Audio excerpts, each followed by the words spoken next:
Right, here at Cape Pulpit. And you know, this is such a beautiful Friday here in Cape Town. The sun is shining. It's going to be hot. I can see Table Mountain from here and it's looking good. It's a stunning day. But you know what goes together with a beautiful Cape Town day? Some beautiful Friday music. And Julie Ray's not disappointing here with her brand new single you're going to hear in just a short while. Joining us all the way from Austria. What a pleasure to welcome Julie Ray. Everybody wants to hear. I wonder if she has an accent. So let's go find out. Morning, Julie. How you doing?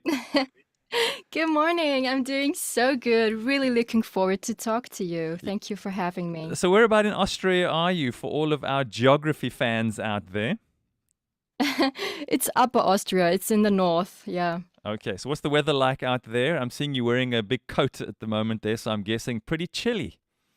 Yes. So actually, it's just getting yeah, we are it's just dark still. Oh, it's still dark. Oh my Winter goodness. time, so it needs a bit to really, that the sun is coming out. So Yeah, it's a cold and dark. We forget. We're sitting here, bright sunshine, short sleeves, hot summer sunshine day. Ever been to South Africa, um, Julie? that sounds amazing. Have you ever been to South Africa? No, sadly not, but I would love to. Yeah, you're very, very welcome. We'll show you around because we love this place. Now, Julie, before we talk about your music, this might be very strange, but the listeners understand where I'm going with this. They shared some of the pics of you with us, Shanae did, and we've been talking about your music. And suddenly she and I agreed on one thing: you have the most incredible hair. Oh, that's so sweet. Thank you. It's the first thing I noticed. I said to her, wow, this lady's got some good hair. 24 years old you are out there in Austria, a brand new single out, a debut single. So it's taken you a while to get that first single out. What's your music career been like before the single was released? Yeah, it took me a while indeed. So, yeah, music started for me when I was like 11 years old. I went to a music school and we always did concerts and sang in choirs and we all played instruments. And that's when I really fell in love with music. And I was like, whoa, I just want to do this my whole life. And since then, I never stopped. And I took singing lessons, I still do. And I just knew that I had to work really hard because I wasn't born with an extraordinary talent. Mm. But I just loved the process. And yeah, during that time, I just felt like I need to do my own thing. I want to write my own music. Mm. So I had to learn to do that as well because I couldn't ever finish a song. So I really dug deep into learning that. Mm. And yeah, the last few months has been very fulfilling in terms of releasing the song and preparing everything. It's just a dream. Yeah, speak about having a dream. What was the turning point for you when it went from dream to reality? What happened in your mind or in your life that got you to a point to say, I'm doing it now? Not waiting another year, couldn't do it earlier, but it's happening now. What was that turning point for you? Wow, actually, yeah, I always had that thing, yeah, I need to wait, I'm still not good enough, and I need another year. And yeah, actually, it took a little encouragement from others as well. I, Mm. I have to say from mentors um, that has, motivated me to finally take a leap. Mm. But also for myself, it's just this longing and this fire that's burning inside me. Yeah. And yeah, there comes a point where you just have to do it. And now you've done it. How do you feel? For many people, they never get to live their dream. Sometimes they only do it much later in life. You just said to me the word you ended on previously was, this was my dream. And now it's done. It started for you. How do you feel about that? Yeah, I'm just really grateful to be able to do that because as you said, I think many have many people have dreams and may not have the resources or like be able to do it. And so I really don't take it for granted to be Mm. able, to have singing lessons and to learn how to write a song and everything. And so I really said to myself, you have all of this, you have the opportunity to try it and to do it, and it would be so sad if I don't take this chance and at least try it. So yeah, I'm really happy. I love that. Yeah, no regrets. Who's been your musical influences? I enjoy asking this question to younger musicians because when I think of influences, it's always, the older music. One forgets there are many modern influences. So who's been the ones that have influenced your music and your music style? um it's always a big question for me because I love so many. But like vocally, I always look up to, the big ones like Celine Dion, Yeah, Whitney Houston, of course. But I have to say, I really love bands as well. yeah. Or when it comes to Christian music, Lauren Daigle. And I also love to dance, so I really like up-tempo songs and really fun melodies and things you can dance to.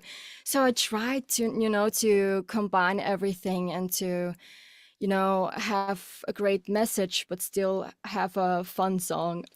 Yeah, and the song is encouraging. It's weird to say there's a song out called Maniac, and it's really an encouraging song. Those two things don't go together. So you're going to have to explain what you mean by maniac so that we know it's not some crazy person running around pulling at their hair. So Yeah. help us to understand the title of the single. Yeah. So Maniac is just, when you follow your dreams and you stay true to yourself and to your purpose and to your values and you do things your way, some people might call you crazy on the way. Yeah. And um and I thought, like, maybe I just need to be a maniac and do this and don't care about what others say or think. So yes. Your choice to release your first single in English and not do it necessarily in your native tongue, was that a conscious choice? Yes, I've always loved English. I don't know why. I think it's because the fact I was like listening to English music since I was little, Hmm. and I always loved the thought of, reaching the world and that literally many people can understand what I say. So yeah, that has been on my heart for some reason. Yeah, it's great. And will you release if the opportunity arises to do something in your home language specifically for the people in your country, or are you going to say English is the way to go for the reason you just explained? Yeah, I'm gonna stick to English for now, but I don't know what Mm, happens in the years coming. So maybe, yeah. but for now, I stick to English.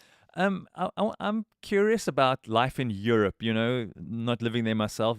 Last time I visited was a good few years ago, and I often wonder what young people are like in terms of their faith, growing their faith. People still go to church. Do they still talk about God amongst themselves?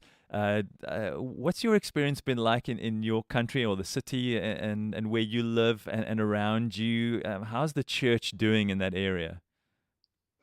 Yeah, so what I experienced is a lot of people grow up in like going to church, and like in the course of the years and getting older, they somehow lose it. Mm, And it's just a thing, it's like traditional to, go to church on Christmas or Easter, and um they don't really seek it for themselves. It's just a thing to do. yeah. And yeah, I think that's the sad part. I really think, you have to want to seek the truth and and find Jesus. So yeah, I really.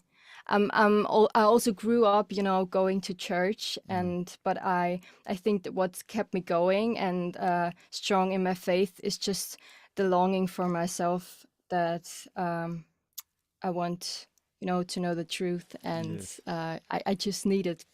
And in terms of your music, that's something that's important to you to live that faith and that encouragement because you've got this wonderfully bubbly personality, and people will hear in the music as well. That's really carries out in your music as well. Is that really what you want to do? To use music almost as a ministry tool? Yes, so I want wanted to have that fun aspect, but also like I really want to try to represent also my Christian values in Mm, everything I do, but like in a fun way as well. yeah. And yeah, that's I hope people can feel that. Yeah, that's an important thing to do as well, Julie, because often people say it's got to be very solemn and quiet and has to sound like church organ music for it to be considered, and you're saying we can have fun. Jesus loves us and we can have fun and a good time. And that's something that I think can also shift the culture of understanding around what it means to be a believer in Jesus. So we love that energy. What's next for you after Maniac? I can see behind you your keyboard. I can see you in a recording space. So, what you been getting ready to record again? Anything on the horizon? Yes, I'm working a lot on new songs, and I have one that's just needing some little tweaks, and then it's ready to go. So I'm very excited to continue this journey, and yeah, there will be new songs very, very soon. Fantastic. Well, all I get to say is, ladies and gentlemen, Julie Ray's Maniac on your radio next. I hope you're ready for some great Friday music.